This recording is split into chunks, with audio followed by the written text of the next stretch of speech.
Hello everyone, आज हम 9th class के वर्कशीट नंबर 15 करेंगे, जो कि है एक चर वाले रैखिक समीकरण।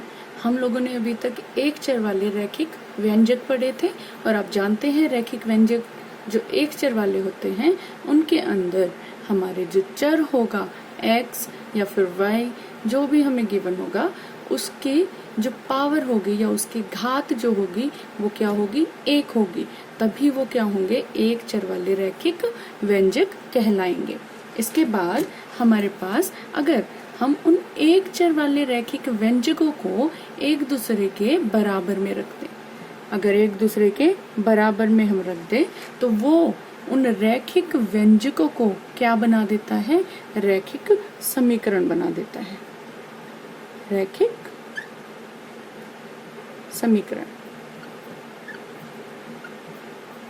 तो रैखिक समीकरण हमारे कैसे बनते हैं, हमारे एक चर वाले रैखिक व्यंजकों को जब हम बराबर में रख दें तो वो हमारे क्या बन जाएंगे, रैखिक समीकरण बन जाएंगे। यहाँ पर जरा आप देखिए, ये हमारे दो एक चर वाले क्या है, रैखिक व्यंजक है जिन्हें हम बराबर में रख लिया है जिन्हें हमने।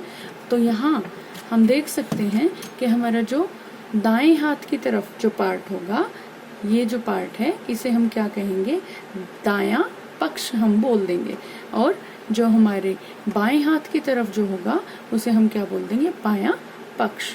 इसी तरह इसे इंग्लिश में हम लेफ्ट हैंड साइड बोल देते हैं और राइट हैंड साइड बोल देते हैं, जिन्हें हम LHS और RHS करके लिखते हैं। दायां पक्ष जिसे हम बोलते हैं लेफ्ट हैंड साइड, बायां पक्ष जिसे हम बोलते हैं राइट हैंड साइड। और इसी के साथ हमें यहाँ पर इक्वेशंस को, यानी कि जो हमारे रैखिक समीकरण बने हैं उनको क्या करना है, सॉल्व करना सीखना है। उन्हें सॉल्व करने के लिए हमें क्या करना होगा, पहला पॉइंट हमारा होगा कि हम x को निकालेंगे, x को हमें फाइंड आउट करना होगा। और यहाँ x को निकालने के लिए हम क्या करेंगे, हम प्लस माइनस मल्टीप्लाई और डिवाइड, यानी कि जमा घटा भाग और गुणा और LCM जैसी जो हमारे रूल हैं उनको यहाँ पर अप्लाई करेंगे और उससे हम क्या निकाल लेंगे, x की वैल्यू निकाल लेंगे। इस तरह से हमारे जो है रैखिक समीकरण का हल निकल जाएगा। तो आइए इसके लिए हम कुछ एग्जाम्पल या उदाहरण करते हैं। और पहला उदाहरण जो आपको दिया गया है वो कुछ इस तरह से है।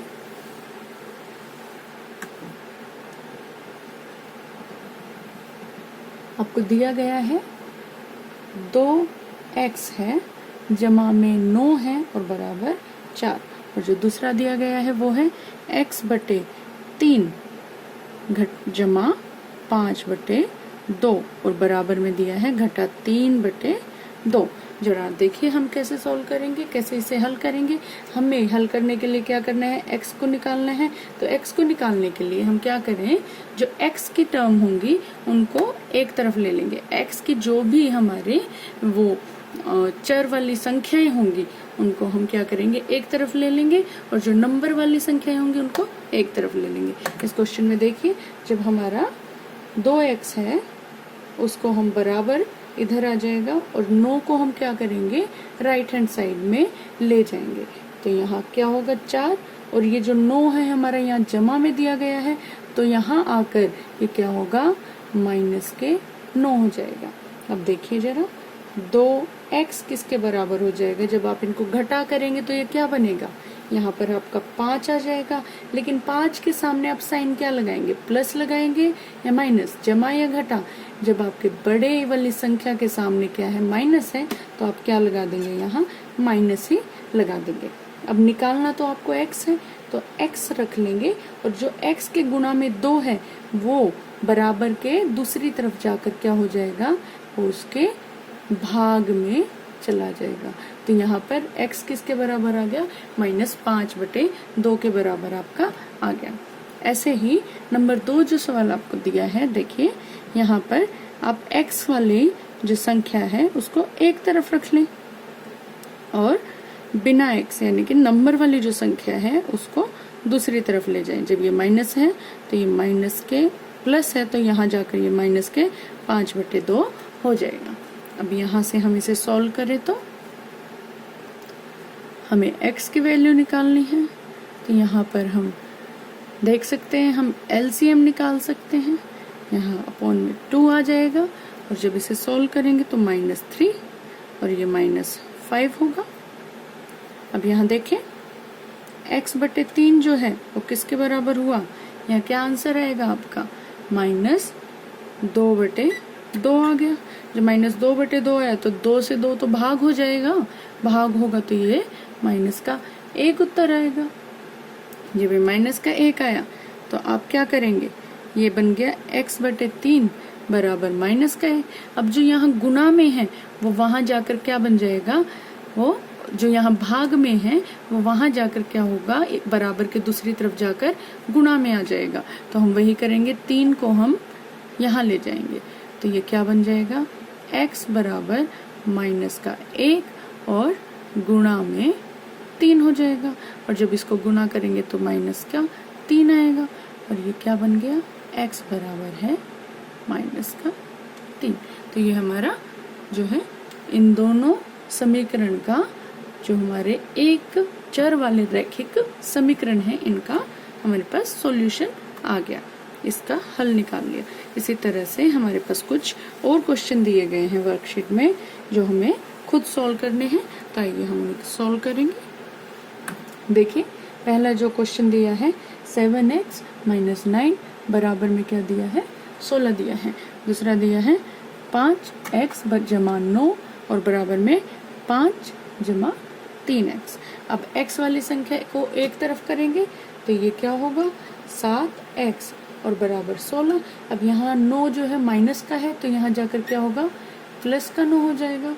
और यहाँ हमारे पास क्या होगा, 7x किसके बराबर आ जाएगा, 25। जब आप इन दोनों को जमा करेंगे तो ये 25 आएगा। अब जब यहाँ 7 गुणा में है तो हम यहाँ अगर बराबर के दूसरी तरफ इसे लाएं तो ये क्या होगा, 25/7 हो जाएगा। और जब ये 25/7 होता है तो हमारे पास x की वैल्यू निकल आई है। तो ये हमारा जो समीकरण है हमने हल कर लिया। इसी तरह से दूसरी तरफ देखिए, यहाँ पर क्या है, 5x और यहाँ 3x। तो इन दोनों को एक तरफ ले आते हैं। यहाँ 5x है, 3x को यहाँ लाएंगे तो ये जमा से क्या हो जाएगा, घटा में बदल जाएगा। तो ये 3x हो गया माइनस के, और यहाँ 5 है और जो 9 को उधर ले जाएं तो ये -9 हो जाएगा। अब इसे हल करेंगे तो क्या होगा, यहाँ आ गया आपका 2x, इन दोनों को घटा करें 2x बचेगा, इन दोनों को घटा करें तो क्या बचेगा, -4 बचेगा। क्यों, क्योंकि 9 के सामने जो है आपका माइनस लगा हुआ है और 9 हमारी बड़ी संख्या है तो उसके सामने माइनस आ जाएगा। देखिए आगे, अब x के गुणा में 2 है तो वो जो सीधे हाथ की तरफ जाकर, बराबर के सीधे हाथ की तरफ जाकर क्या होगा, भाग में आ जाएगा। और जब ये भाग में आ गया तो हम जानते हैं आपको 2 और 4 को आप भाग कर सकते हैं तो ये -2 आपको देगा। इसका मतलब x की वैल्यू आपकी क्या है, -2। इसी तरह से हमारे पास और क्वेश्चन है जो दिए गए हैं, क्वेश्चन नंबर 3 और 4, उसको भी हम सॉल्व करेंगे। देखिए चलिए, क्वेश्चन नंबर 3 क्या दिया है, क्वेश्चन नंबर 3 में 15/4 दिया है और घटा में 7y और बराबर में क्या दिया है, 9 दिया है। अब इसे हम सॉल्व करते हैं। देखिए यहाँ माइनस के 7y बचे और 15/4 को हम इधर ले जाते हैं, 9 और ये 15/4 जमा से क्या बन जाएंगे, घटा के 15/4 बन जाएंगे। अब 9 के बटे में क्या है हमारे, 1 है, 9/1 हम इसे लिख सकते हैं। आप इसे एलसीएम निकाल कर सॉल्व करेंगे तो क्या आएगा आपका, यहाँ पर 36 और माइनस में 15 आ जाएगा। अब जब आप इसे सॉल्व करेंगे माइनस करके तो क्या आएगा, 21/4 आपका बचता है। तो यहाँ से ये क्या बन गया, -7y जो है वो किसके बराबर आ गया, 21/4 के बराबर आ गया। लेकिन हमें y की वैल्यू निकालनी है, तो आइए y की वैल्यू निकालने के लिए y को हम एक तरफ रखें और -7 को यहाँ ले आएंगे। जब ये गुणा में है तो यहाँ क्या हो जाएगा, भाग में हो जाएगा, 21/4 और 1/7 हमारा होगा। यहाँ -y था, ये क्या बनेगा, देखिए ये क्या बन जाएगा, माइनस के y जो है वो किसके बराबर होगा, आप 7 से 21 को काट सकते हैं। 7 एकम 7, 7 तिये 21 आपका होगा। तो ये क्या होगा 3/4। ये आपका आंसर हुआ। लेकिन यहाँ माइनस है तो माइनस को हम दूसरी तरफ ले जाएंगे और ये माइनस के 3/4।